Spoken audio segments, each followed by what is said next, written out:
Hey everyone, what's going on? This is Zach, and earlier today the Stockholm Regionals finished. Congratulations to Michael Kelsch, uh, Derbesti. I apologize if I say your name wrong, but they were able to win the Stockholm Regionals with Zamazenta. But before we talk about that, and because this is going to be the main focus of the video, I want to talk about the other special events that went on this weekend as well. First of all, you have the Carolina special event with Kenneth Torado winning it with a Coridon team. So it's really cool to see Coridon get a win. Even if it is just like a special event, like you still had to play so many rounds against great teams and great players. Like they definitely earned it. But I want to see Coridon get more of a showing. And you see the Golden Go here, and only one Mon that like takes advantage of the photosynthesis and no Fluttermane. So one thing I want to focus on is I think one thing that Rajan did really well was not hyper focus on the weather and the photosynthesis, uh, really only using it to actually, he didn't use it at all, but this player here, Kenneth, is just using it as more of a sun mode. Uh, you know, Walking Wake still gets a boost, whether it gets a photosynthesis or not, from with Hydro Steam. Same with Coridon, and Instant has no fire move, and Rillaboom is Terra Fire. So, here the Sunny Day is just to enable these two Pokemon, and so everything else is just balancing it out. You have your Fire, Water, Grass with the Walking Wake, the Incineroar, and the Rillaboom, and Terra Fairy on the Golden Go. So it's really interesting to see. So congratulations to them. And I might try this team out because I definitely want to see Coridon do well. And I do think Coridon can have better results.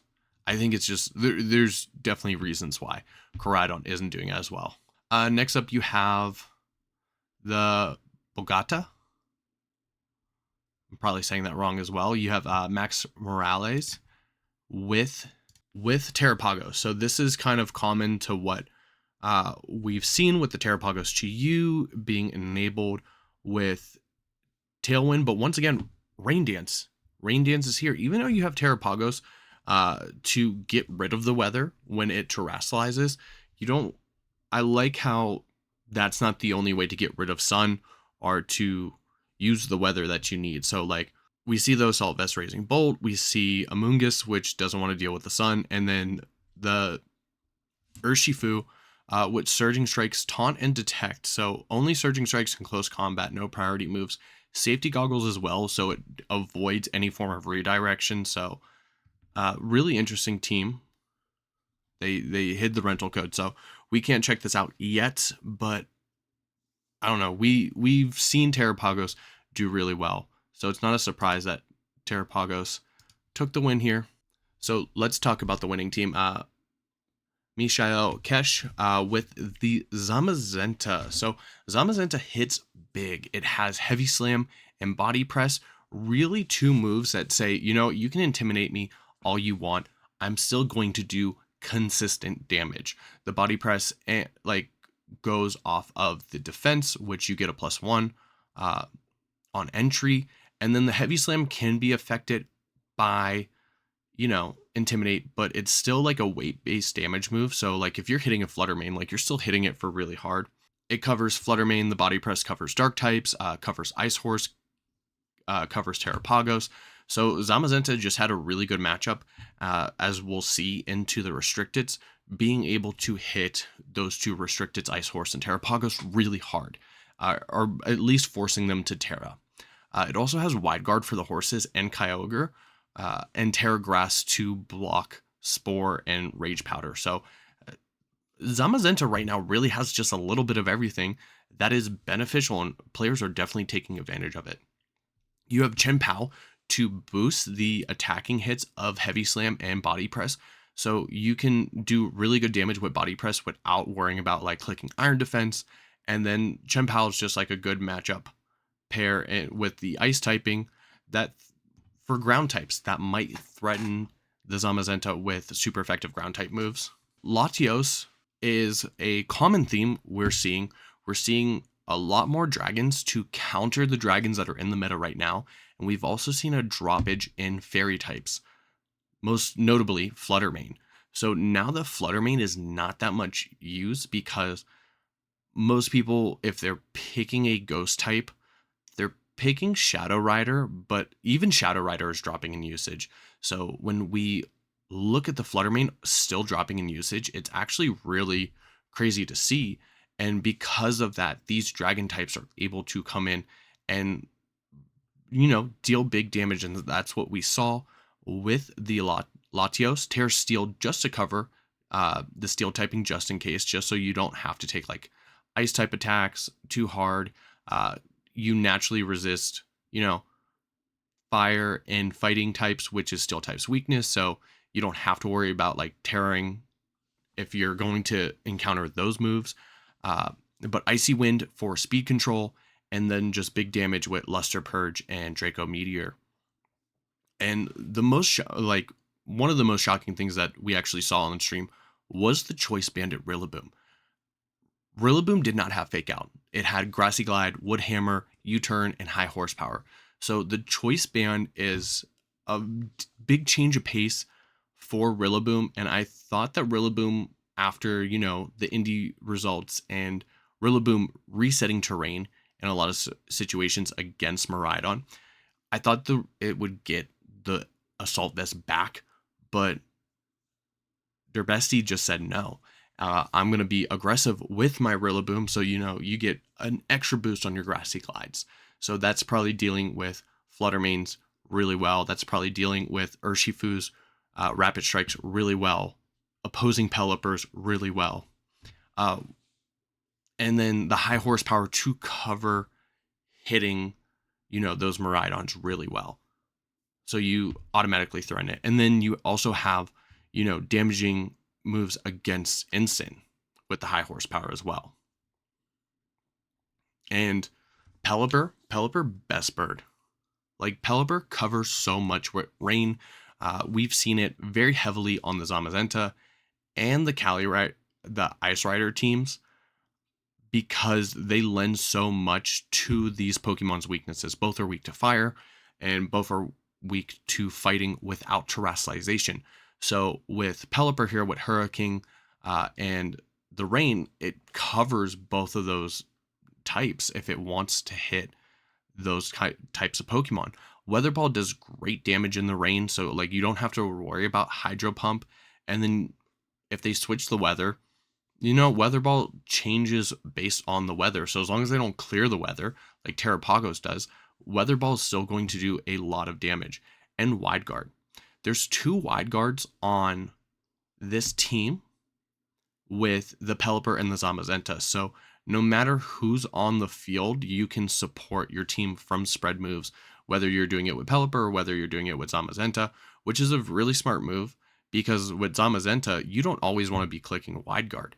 You want to be doing damage with your Zamazenta. So to have Wide Guard on both of those, it gave him more control in the board state and more options.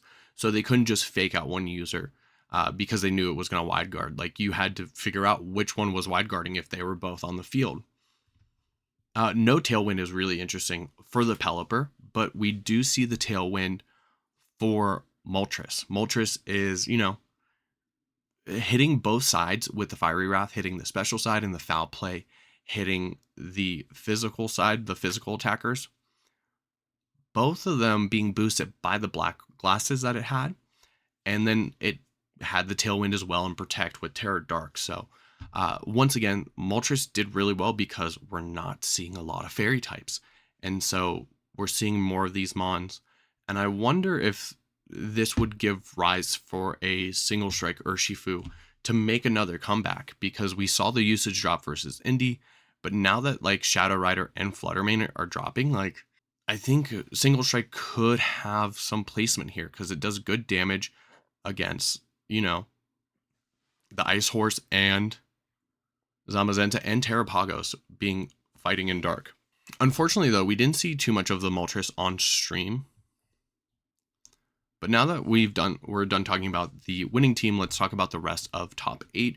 So it's really interesting to see 2 Latias on the Latios on the field because they're both, they built together. They're the same team.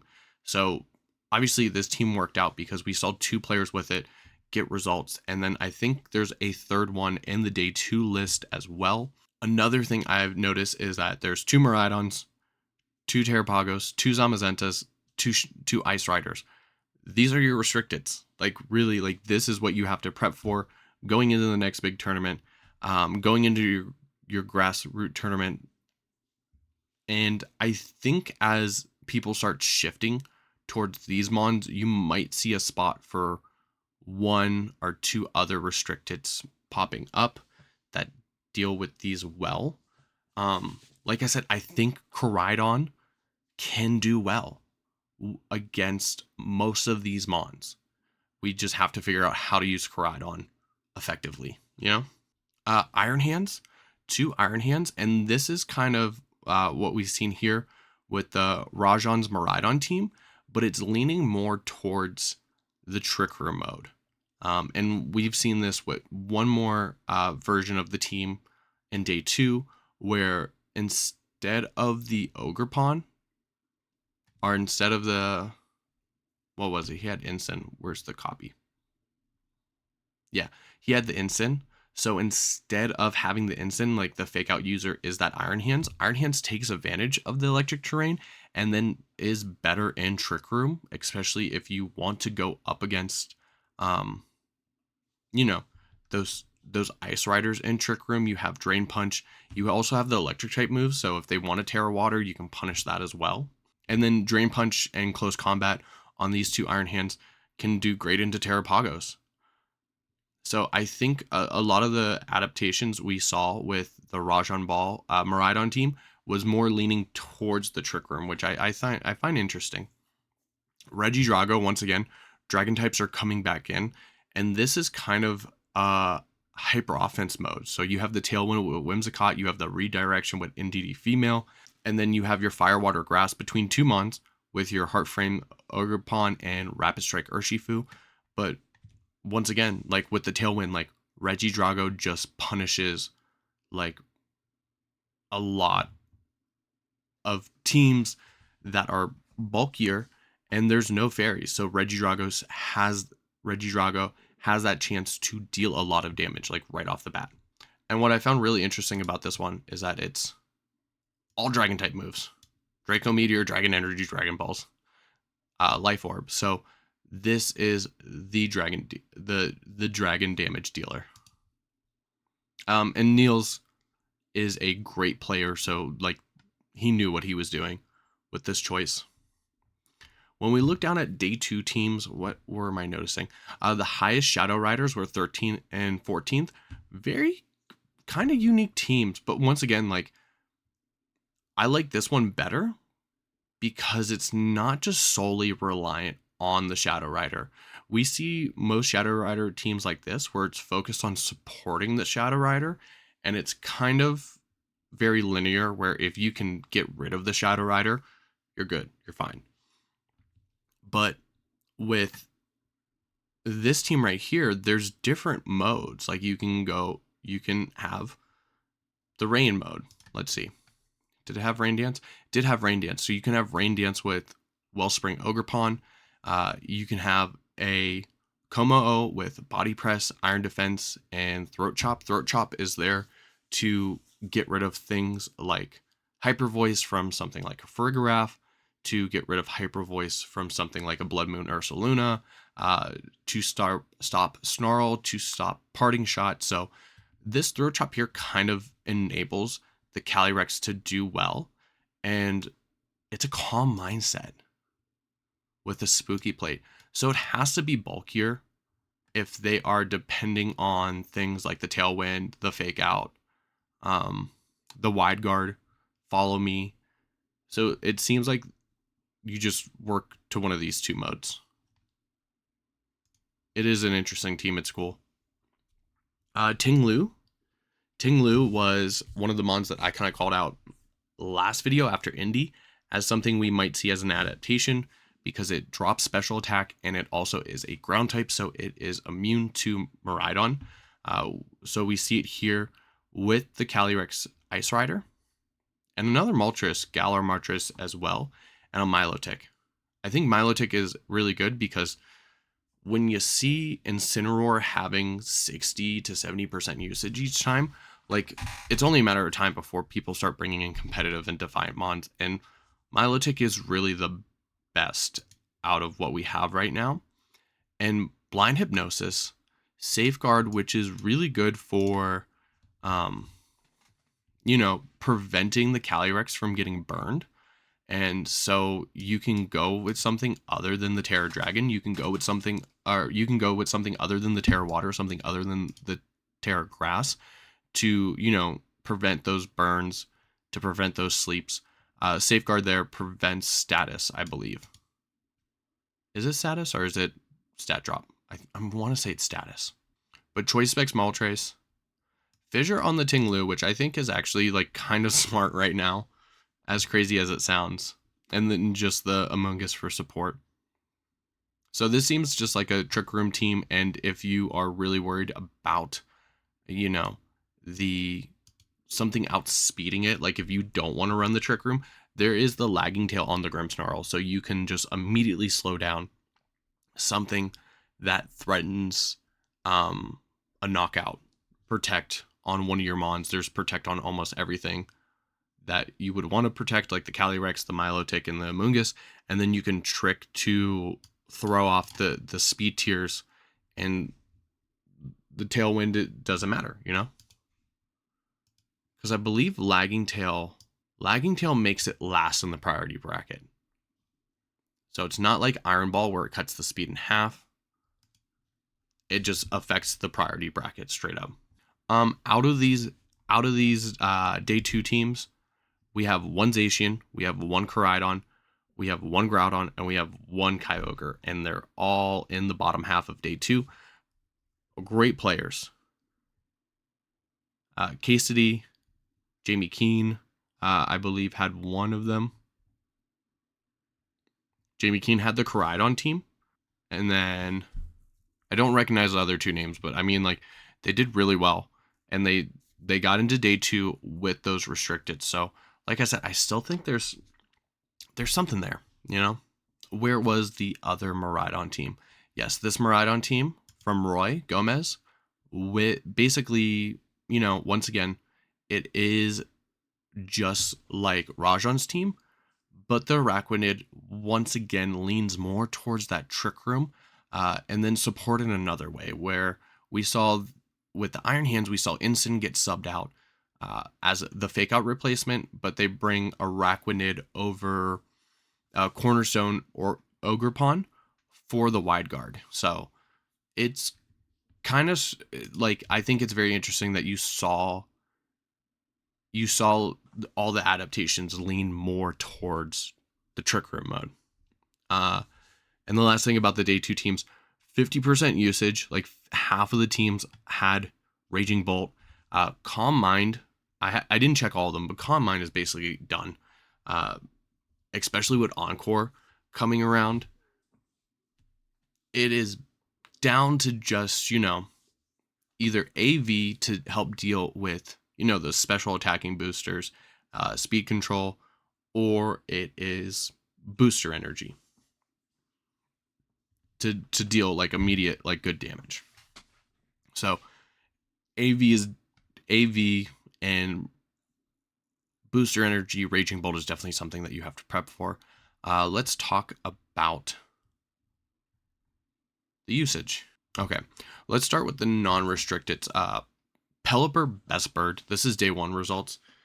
Back here, there is a single strike Urshifu, but Pelipper being the best bird. This is day 1 usage.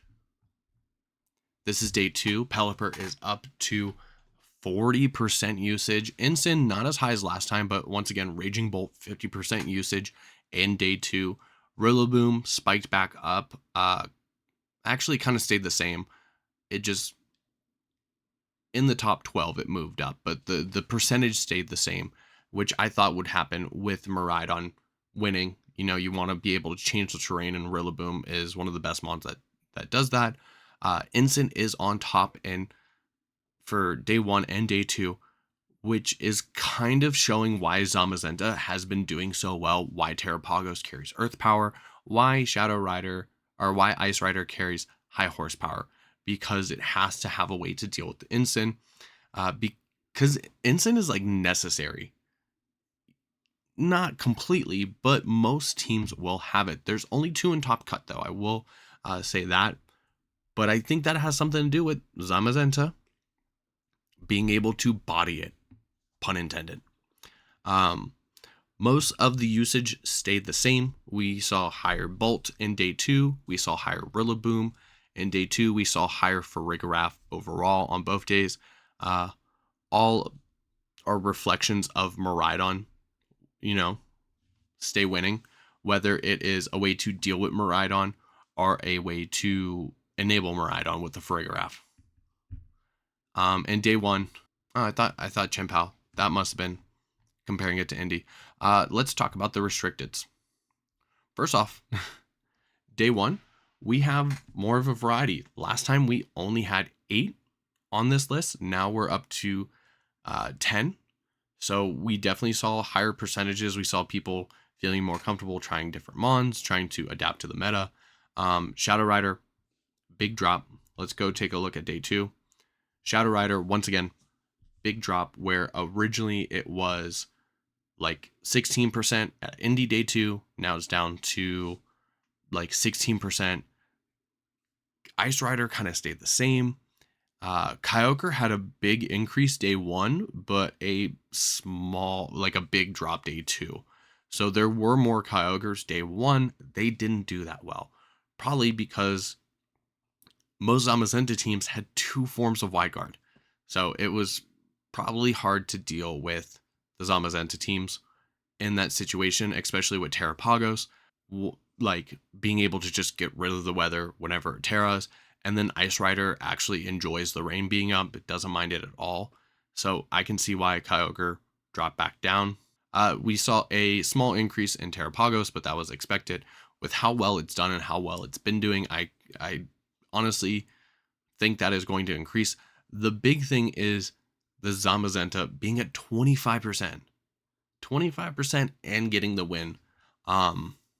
Like I said, I just think the team comp handles the other mons very well. Even like with Body Press, it even handles other Zamazentas really well.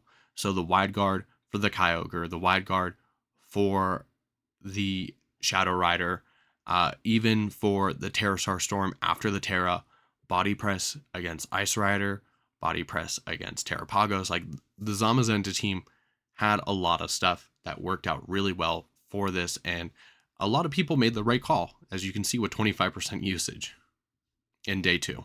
And now let's go on to, and this is where I'm stumped. Where is the meta gonna go? So I was trying to think of ways to deal with all of the big 3, Zamazenta, Ice Rider, and Terrapagos.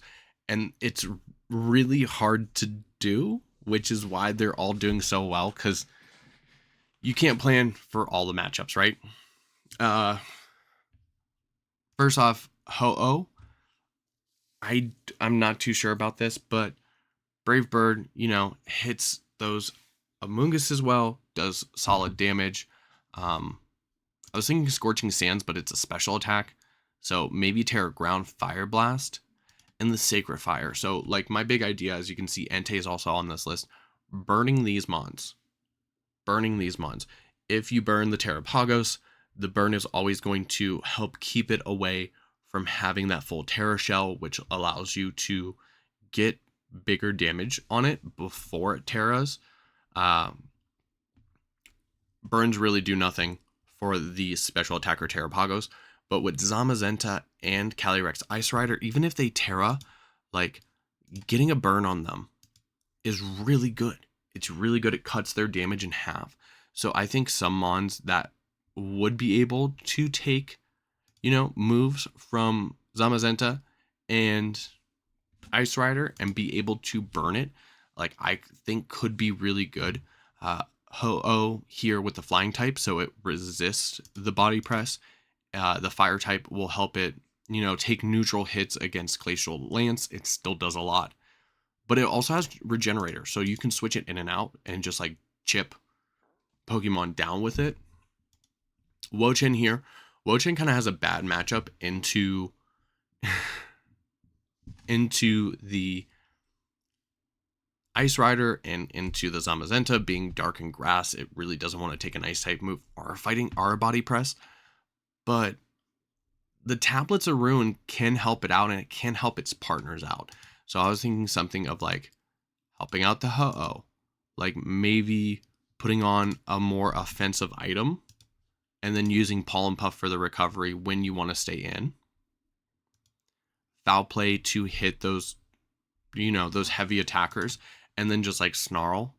But I don't know if it would work. I think it would. I don't know if it would work with Ho-Oh. But it's hard to justify the Wo-Chien with Ice Rider and Zamazenta doing so well. The Iron Valiant, it's so frail, like I don't know.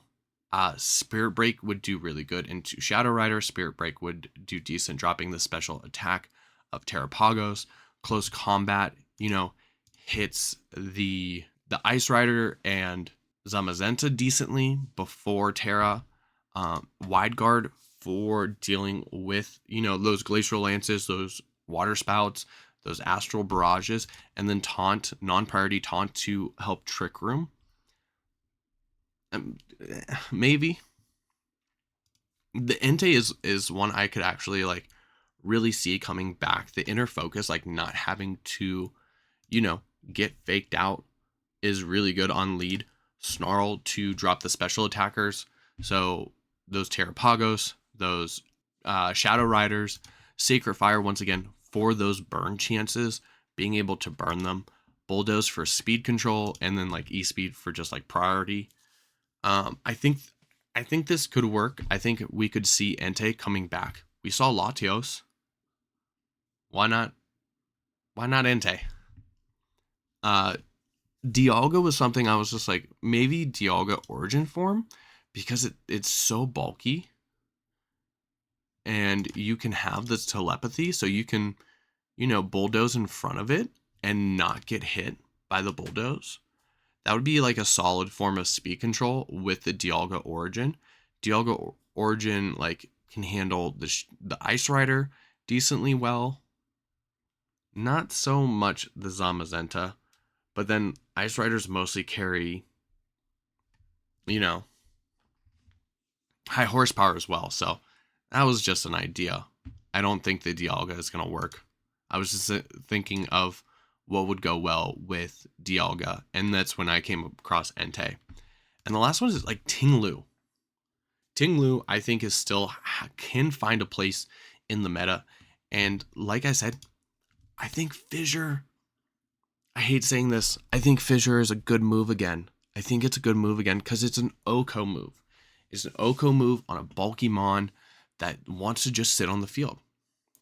So, maybe you click Fissure a couple of times against a Terrapagos. Maybe you click Fissure a couple of times against a Zamazenta. Maybe you click Fissure against an Ice Rider. The only thing is like, once again, like you would have to Terra, like you're good into the Shadow Rider, but you would have to Terra against something like Kyogre. You would have to Terra against something like Koraidon. You would have to Terra against something like, Body Press Zamazenta or Glacial Lance Ice Rider. So it's tough, but I think that it could do well, especially against those Miraidon teams. I don't know. What do you think? Let me know in the comments down below. What did you think about Stockholm? It's really weird. I watched a bunch of matches out of order and had to go back and watch them again. But it was exciting to see, the mirror match against the Zamazentas. What other matches did I really like? Seeing the Gastrodon come, I forget which team it was. I think it was the Groudon team. But, Gastrodon is now coming up again. Gastrodon could be good. It does well with Kyogre, but, like, I still think Rillaboom's usage is too high to justify, like, bringing a Gastrodon. We did see the Araquanid. I don't think Roy played well that match, though. And watching the mirror match between Michael and Donald was fun to watch because they followed their lines like so strictly. They like knew the right plays so well. Like they knew that team so well that it was so funny to watch them make like the same plays and the same leads and the same and like almost the same adjustments like every time. It was kind of entertaining. Niels is always fun to watch, but yeah, let me know what you guys think about it in the comments down below. If you made it this far in the video, don't forget to like and subscribe, and let me know what Mon you think is going to pop off in the next regional. Actually, I think, yeah, we got LA and then we got NAIC. But yeah, that's going to be all. Till next time, I'm Zach. We'll see everyone later.